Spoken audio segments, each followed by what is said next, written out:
పేదలను ప్రేమగా చూడాలని, వారిని ఆదుకోవాలని, సాధ్యమైనంత సహాయపడాలని అలయన్స్ ఇంటర్నేషనల్ కమిటీ చైర్మన్, రాష్ట్ర సెట్టివెలజ కార్పొరేషన్ డైరెక్టర్ డాక్టర్ చప్పిడి వెంకటేశ్వరరావు అన్నారు. నడకుదురు గ్రామంలో Kakinada alliance club Swathi helping hands అధ్యక్షులు పెంకే గోవిందరాజుల అధ్యక్షతన నిరుపేద కుటుంబానికి బియ్యం, నిత్యావసర వస్తువులు, దుప్పట్లు పంపిణీ చేయడం జరిగింది. పేదలకు సహాయం చేయడంలో అలయన్స్ క్లబ్ ఎప్పుడు ముందుంటుందని గవర్నర్ శ్రీనివాసరావు తెలిపారు. డాక్టర్ చప్పిడి మాట్లాడుతూ వీరి కుటుంబ పరిస్థితిని రూరల్ ఎమ్మెల్యే శ్రీ పంతం నానాజీ గారి దృష్టికి తీసుకువెళ్తానని హామీ ఇచ్చారు. కార్యక్రమంలో కార్యదర్శి తెలగ వీరభద్రరావు, బాను, ఆశా వర్కర్లు తదితరులు పాల్గొన్నారు. నిత్యావసర వస్తువులు దుప్పట్లు ఇవన్నీ కూడా పంపిణీ చేయడం జరిగింది.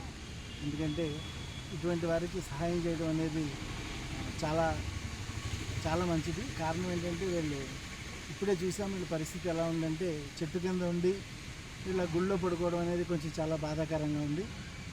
వీరికి త్వరలో ఇక్కడ ఏదైనా సైట్ కానీ ఇల్లు కానీ ప్రభుత్వం నుంచి వచ్చేటట్టు ఎమ్మెల్యే గారికి చెప్పి ప్రయత్నం చేస్తామని చెప్పి సందర్భంగా తెలియజేస్తూ ఇటువంటి సేవా కార్యక్రమాలు దాతలు ఆదుకోవాలని చెప్పేసి వారిని కూడా కోరడం జరుగుతుంది.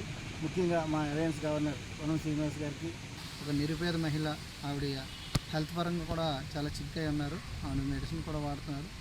పొటాన్ని అప్పల నరసమ్మ అనే ఒక నిరుపేద మహిళకి మరి ఈరోజు రైసు, అలాగే నిత్యావసర వస్తువులు, అలాగే దుప్పట్లు కూడా పంపిణీ చేయడం జరిగింది. ఇలాంటి పేదవారిని మేము ఎప్పుడు ఆదుకుంటూ ఉంటాం. ముందు కూడా ఇలాంటి వాళ్ళకి సహాయ సహకారాలు అందించాలని మా క్లబ్ ద్వారా అనేక కార్యక్రమాలు చేసి ఉన్నాం. మరి ఈ కార్యక్రమంలో ఇంటర్నేషనల్ కమిటీ చైర్మన్ డాక్టర్ చప్పిడి వెంకటేశ్వరరావు గారు, అలాగే Swathi helping hands president Penke Govindarajulu గారు, అలాగే శ్రీ పద్మారాం క్లబ్ సెక్రటరీ అయిన టి తెలగాని వీరభద్రరావు గారు, అలాగే మా ఆశా వర్కర్లు ఈ కార్యక్రమంలో పాల్గొనడం జరిగింది.